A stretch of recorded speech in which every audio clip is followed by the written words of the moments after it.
Welcome friends. આજે આપણે standard 10નું એક ઇમ્પોર્ટન્ટ પેપર સોલ્વ કરવા જઈ રહ્યા છીએ અને એમાં તમારે પેરેગ્રાફવાળા ક્વેશ્ચન આન્સર જાતે સોલ્વ કરવાના છે.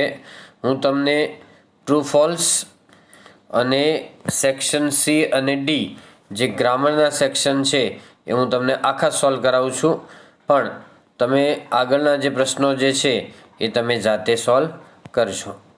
ઓકે, આ શોર્ટ નોટ પણ છે, બેમાંથી એક લખવાની. અને હવે આવે છે ટ્રુ ફોલ્સ. એ હું કરાવું છું, એમાં ધ્યાન રાખો કે સેન્ટેન્સ ટ્રુ છે કે ફોલ્સ. એક્ઝામની અંદર ટ્રુ ફોલ્સનો સ્પેલિંગ ઉપરથી જોઈને લખવાનો છે. ખાલી તમે આવી નિશાની કરી દો તો ચાલે નહીં, બરાબર, અથવા તો ટી કે એફ લખો તો નહીં ચાલે, માર્ક્સ નહીં મળે. તો તમારે આખું ટ્રુ ફોલ્સનો સ્પેલિંગ ઉપરથી જોઈને લખવાનો છે.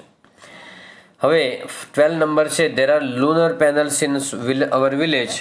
તો એ ફોલ્સ એટલે ખોટું છે. શું કામ ખોટું છે? કે લુનર એટલે ચંદ્રનું થાય, પણ સોલર પેનલ છે એટલે કે સૂર્યની પેનલ છે. નંબર 13 છે, Prem Chopra wanted to purchase a computer. Computer એ ફોલ્સ છે, એની જગ્યાએ રોબોટ હોય તો સાચું પડે. નંબર 14 છે, Arun Krishnamurthy started EFI when he was 17 years old. તો એ ટ્રુ છે. નંબર 15 છે, the lord was in to his 6 days over time. A true છે. મિત્રો, ટ્રુ ફોલ્સમાં યાદ રાખો કે જેમ સેન્ટેન્સ આપેલું હોય ટેક્સ્ટબુકમાં એઝ ઇટ ઇઝ હોય તો ટ્રુ, અથવા તો એનો સમાનાર્થી શબ્દ હોય તો એ ટ્રુ લખવાનું. વિરોધી શબ્દ કરે અથવા નકારનું હકાર કરે કે હકારનું નકાર કરે તો એ ફોલ્સ કરી દેવાનું છે. એ રીતે તમારે પોએમના ક્વેશ્ચન આન્સર લખવાના આવશે. બ્લેક બકનો પેરેગ્રાફ છે, વાંચીને પછી એના પેરેગ્રાફ લખવાના આવશે. એના પ્રશ્નો લખવાના આવશે. ત્યાર પછી ડેટા ઉપરથી ક્વેશ્ચન આન્સર લખવાના છે. આ ઇન્ટરવ્યૂ ઉપરથી ક્વેશ્ચન આન્સર લખવાના આવશે. હવે સેક્શન સી અને ડી હું સોલ્વ કરાવશું. તમે એમાં મેચ ધ લેંગ્વેજ ફંક્શનમાં ધ પાર્ટી વોઝ હેલ્ડ એટલે પાર્ટીનું આયોજન કરવામાં આવ્યું હતું. તો was held A passive voice છે. પેસિવ વોઇસ હોય તો એને લાસ્ટ ઇવનિંગ એટલે ટાઈમ આપેલો છે. એટલે શું લઈશું આપણે? Specifying time. Raj works in the city post office. A location આપેલું છે, બરાબર, એટલે બીજામાં આવશે સ્પેસિફાઈંગ લોકેશન. પહેલામાં ટાઈમ આવ્યું હતું, બરાબર. ટ્રેન મે કમ લેટ ટુડે. ટ્રેન કદાચ લેટ આવે. મે છે ને એ સંભાવના બતાવે છે, તો ઇટ શોઝ પોસિબિલિટી કરવાનું.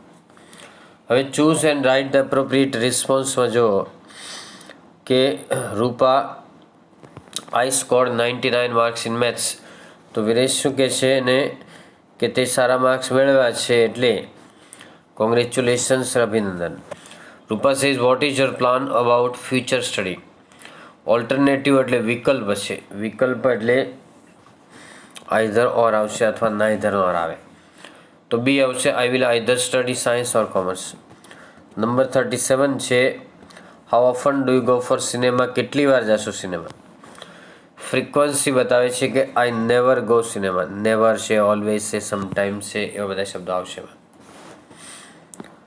ત્યાર પછી કમ્પ્લીટ ધ સેન્ટેન્સમાં જો આઈ ડિસ્ટર્બ યુ એટલે મેં તમને ડિસ્ટર્બ કર્યા હતા. આઈ એમ સોરી એટલે હું દિલગીર છું, બરાબર. મેં તમને ડિસ્ટર્બ કર્યા એટલે આઈ એમ સોરી કહેવાનું. હિરલ ઇઝ ગેટિંગ લેટ એટલે હિરલ મોડી થઈ ગઈ છે. પોસિબિલિટી એટલે શક્યતા છે, સંભાવના છે. She may miss the bus. તે કદાચ બસ ચૂકી જાય તો she may miss the bus. Last week Payal. Last week એટલે ભૂતકાળમાં છે. પાયલ વેન્ટ ટુ આબુ એટલે પાયલ આબુ ગઈ હતી. ગોનું ભૂતકાળ વેન્ટ લેવાનું. પછી સો અ ફિલ્મ કેવું કંઈ મને લો તો ચાલે.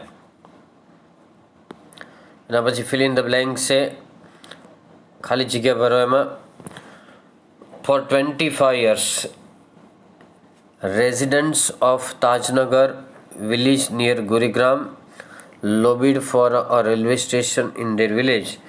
When their demand was not met, the villagers decided to take matters into their own hands.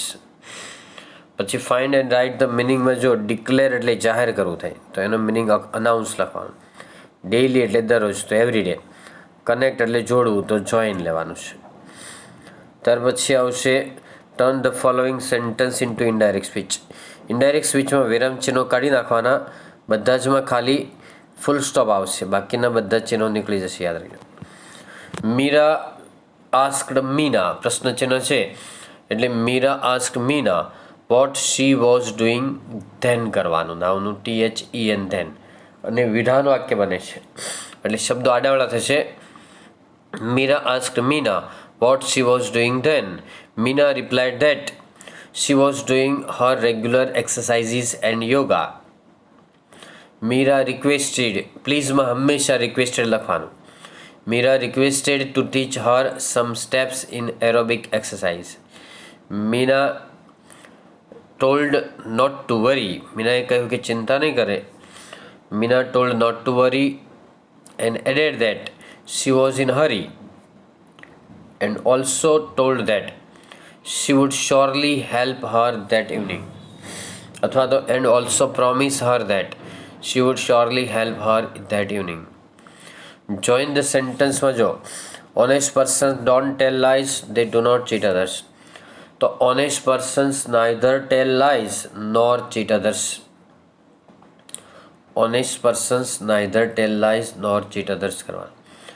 It can solve many mathematical problems, it cannot feel like human beings. So it can solve many mathematical problems but it cannot feel like human beings. Computer છે એ ગાણિતિક પ્રશ્નો solve કરે પણ માણસની જેવી લાગણી ધરાવતું નથી. Rupam was very late, the teacher allowed her to enter the class. Rupam late હતી છતાં પણ ટીચરે એને ક્લાસમાં આવવાની પરવાનગી આપી હતી. એટલે વિરોધાભાસ છે, વિરોધાભાસ હોય તો બટ લેવાનું કે Rupam was very late but the teacher allowed her to enter the class. Okay, ત્યાર પછી પેરેગ્રાફમાં ખોટો ભાગ સુધારવાનો છે. All of us must follow traffic rules. મેની જગ્યાએ શું કરવાનું? મસ્ટ MUST કરવાનું. You may be aware of all traffic rules. May be એટલે MAY કરીને જોડી દેવાનું. All traffic rules. If you are not you should get into trouble. You will get into trouble આવશે, shouldની જગ્યાએ will આવશે. You will get into trouble અથવા you may get into trouble કરો તો ચાલે. તો માસ્ટર કોલ્ડ છે, his servant, તો કોલ્ડ પાસ્ટ ટેન્સ એટલે ભૂતકાળમાં છે તો his servant was called by the master A passive voice. he gave him the keys એના બે આન્સર થાય કે he was given the keys by him, he was given the keys by him અથવા the keys were given to him by him, the keys were given to him by him. The servant locked the cupboard, so the cupboard was locked by the servant. He put the keys on the table, so the keys were put by him on the table. The keys were આવશે. Present tense હોય ને તો he puts આપે અને future tense હોય તો he will put આવે. We shall play well tomorrow. shall સ્ટાર્ટનું વીનું દે કર્યું છે તો અહીંયા વીનું દે કરી દેવાનું છે, વીનું દે કરી દેવાનું છે. અવરનું ધેર કરવાનું, THEIR. વીનું દે કરી દેવાનું છે. ઓકે, ચાલો બાકી બધું સેમ રહેવા દેવાનું છે. રવિના છે select the question to get the underline words as આન્સરમાં જો Ravina can read 10 hours continuously. કેટલી કલાક રવિના વાંચી શકે એવું આપણે બનાવવાનું છે કે how many hours can Ravina read. Rohan makes of rangolis of flowers on Onam. Onam નામનો તહેવાર છે, તહેવાર છે એટલે વેન આવે. When does Rohan make a rangoli of flowers. He will return your books on next Monday. Time આપેલો છે તો when will he return your books. Will આપેલું છે એટલે વિલમાં જ લેવાનું છે. ઓકે ફ્રેન્ડ્સ, તો આ રીતે સેક્શન ઈની અંદર એક એસે આવેલો છે, બેમાંથી એક લખવાનો છે, પછી ઈમેલ આપેલો છે, એના અથવામાં રિપોર્ટ છે, અને છેલ્લે પિક્ચર ડિસ્ક્રિપ્શન છે કે this is a picture of, પછી જે ચિત્ર હોય એ લખવાનું. It is clean, it is nice, it is beautiful, it is wonderful, એવા વાક્યો લખવાના. અને ધેર ઇઝ ને ધેર આર વાળા લખવાનું. There are boys, there are girls, there are trees, there are men and women, the boys are playing. બરાબર. There is a peacock અથવા there are peacocks કરો તો ચાલે. There is a dog, some boys are riding a bicycle, there are clouds. તો is એમ આરમાં આવશે, મોટા ભાગે આર ને ઇઝ આવશે. Okay friend, so that's all. Happy learning, happy sharing.